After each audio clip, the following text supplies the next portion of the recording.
Good morning, guys. In our last lesson, we talked about how the Roman Empire functioned, its different levels of command, their checks and balances, how similar the Roman Republic was to our current republic in the United States. But today, we're going to have a different shift in focus. We're going to talk about the expansion of the Roman Republic, their military conquests, and how they became the power that you guys know the ancient Romans to be. How they went from a village or one singular city to a true empire that would dominate the world for hundreds of years. But first, before we do that, let's talk about the topography of and geography of ancient Rome.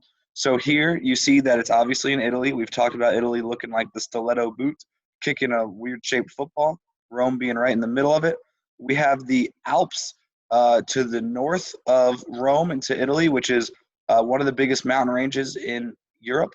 We have the Adriatic Sea, the Apennine Mountains really almost running down the center of Italy, dividing Italy between east and west. And then we have the Mediterranean Sea. Those things are going to be important in our battles and just the way that Rome developed moving forward.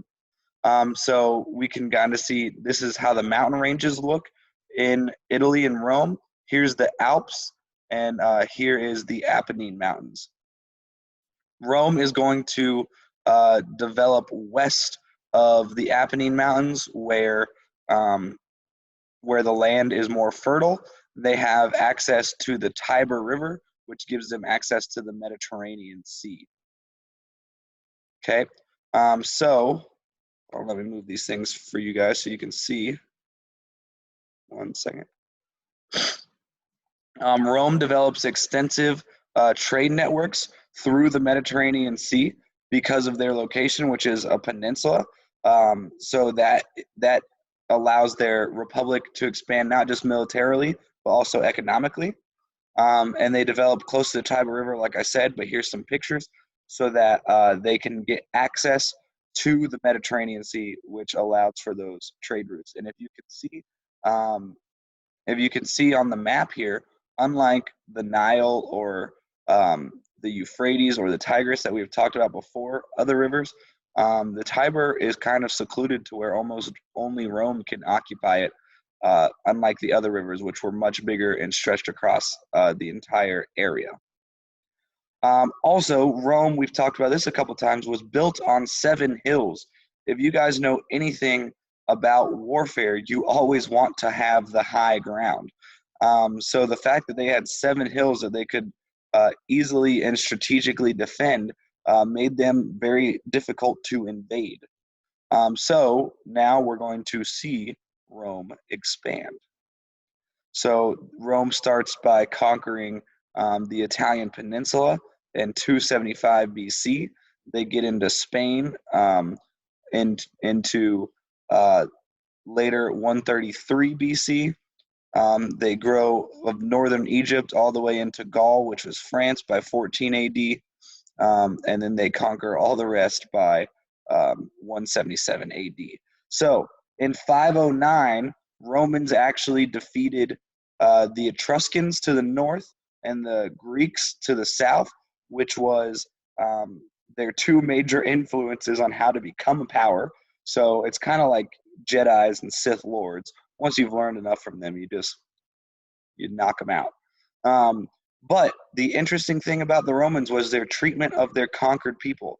They actually forge alliances and offer citizenship to their conquered people. This keeps them from revolting. This makes them actually feel like they have a say in the Roman Republic. Unlike other ancient civilizations, think of the Assyrians from Mesopotamia, who kill all the men and sell the women and children into slavery. The Romans are actually treating their conquered people pretty well, which makes them not revolt, which makes them more likely to pay their tribute and pay their taxes, and it makes it just easier for them to govern. So by 509 BC, Rome has control of the entire Italian peninsula, and they create a republic to run this government. As part of the republic, they create the 12 tables, the first Roman law code that they hang up in the forum for all people, all conquered people, and all citizens of Rome to see.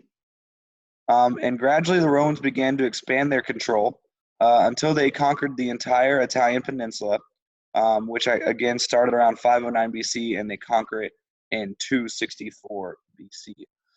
Now, as they expand their control, they also build the Roman roads network. If you guys have heard the expression "all roads lead to Rome," that's where this comes from, because eventually their empire covers almost all of Europe. And if you just get on a road and you follow it, eventually it will take you to the capital of Rome. But this road, you guys might not think is a huge deal, but it's one of the greatest successes of ancient Rome. It allows easy military transport, so those phalanxes and those legions can move all throughout the Roman Empire without having to bush hog or weed whack their way through the empire. They just easily travel on the road. It enables much easier trade and commerce. So again, think of carrying a wagon full of goods that you want to trade across sandy ground or through a forest, and then think of taking it through on a road. You're going to want to trade on the road. It helped unify the expanded Roman territories because they can get there quicker. And then it also helped spread the Roman culture. Just like we're going to talk later about the Silk Road spreading a lot of culture, the Roman roads themselves spread the Roman culture, which allowed cultural diffusion and again allowed those conquered people to feel more Roman and thus not revolt and pay their taxes.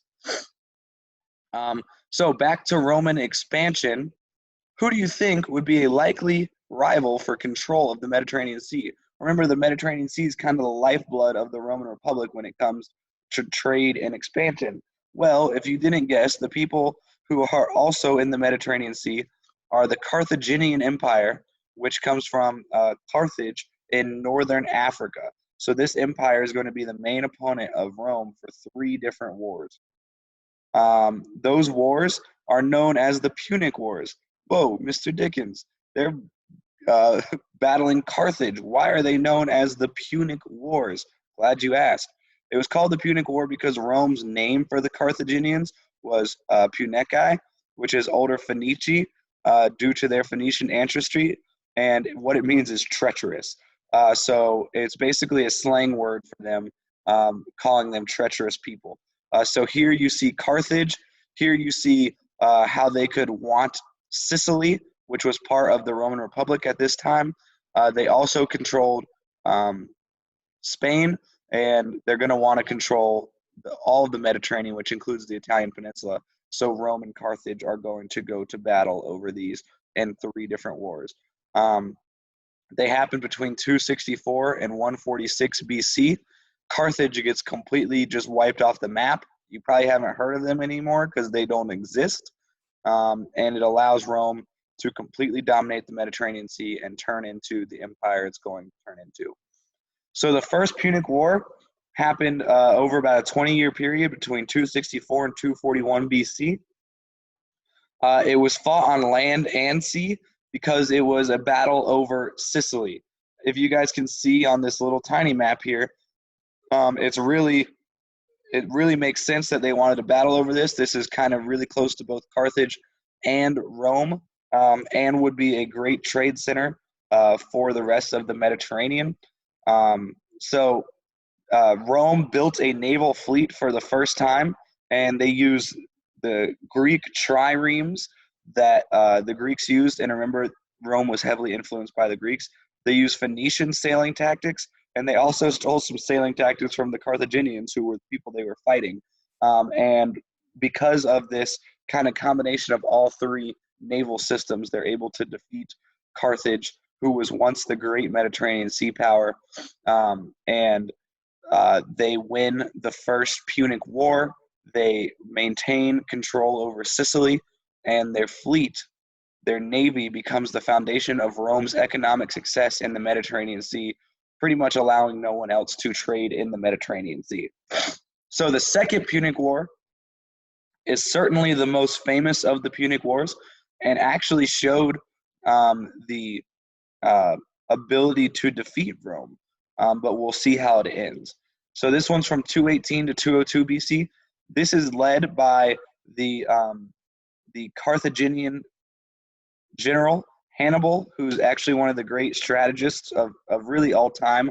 He kind of gets the short end of the stick on this one though. But after the First Punic War, Carthage decided to turn their attention to controlling the Roman province of Spain here, and they do conquer it. They conquer Spain. The area had lots of mineral resources and good farmland to grow crops to trade. Whoops, didn't mean to skip there. And the Romans are going to be led by a general named Publius Cornelius Scipio, and Scipio was ultimately unsuccessful at stopping Hannibal. We'll talk about how he was stopped here in a second, but pay attention to this map here. Hannibal moves all the way from Spain down the coastline of the Mediterranean. He goes into the Swiss Alps, and here's one of the crazier things in history. He had a battalion of war elephants, somewhere from a dozen to a couple dozen war elephants that he somehow transported over the Alps, which we talked about was a natural defense system for the Romans. And he was like, I don't care about that. I'm just going to cross them and come down Italy and conquer all the way down to Rome, which he does. So he conquers the Alps, stays west of the Apennine Mountains, and conquers all the way down into Rome, just destroying Italian city-states as he goes. This looked like it was going to be a surefire defeat of the Roman Republic, and Carthage was finally going to win a war.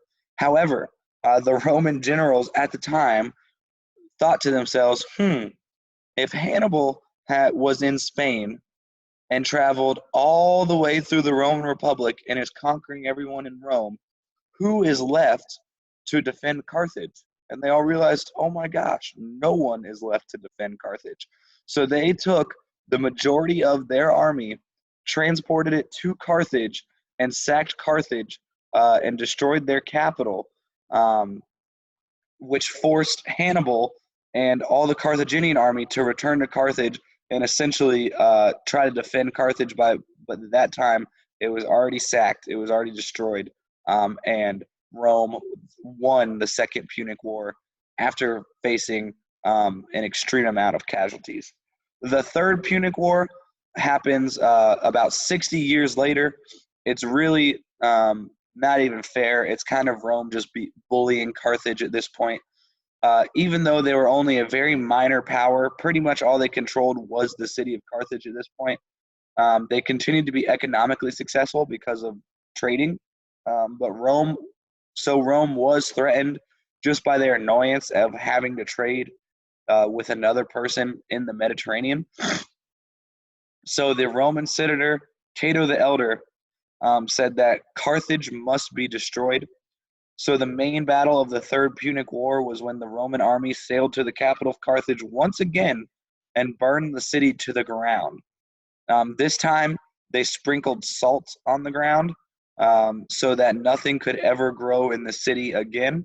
And all surviving inhabitants, including women and children, were sold into slavery. So we see Rome treating Carthage different than they treat their regular conquered allies, just because they viewed them as such an annoyance and such a pest that they got rid of all their entire people group by selling them into slavery and made sure that no people group would be able to farm in Carthage again. So the results of the Punic War: with Carthage fully defeated, Rome was now the dominant power in the Mediterranean. Rome controlled all sea-based trade and became very, very wealthy because of it. And they also expand territory into northern Africa. After their victory, Rome began a rapid expansion across northern Africa, the Middle East, the former Greek territories, Spain, and Gaul, which is later referred to as France. This made Rome very wealthy, but will also lead to the collapse of the Republic and will lead to the empire.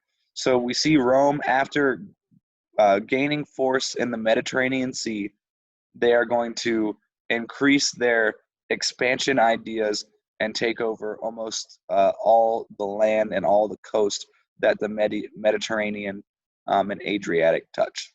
And that's the end of today's lesson. Hope you guys enjoyed it. Make sure to take the quiz afterwards on this lesson. Have a good day, guys.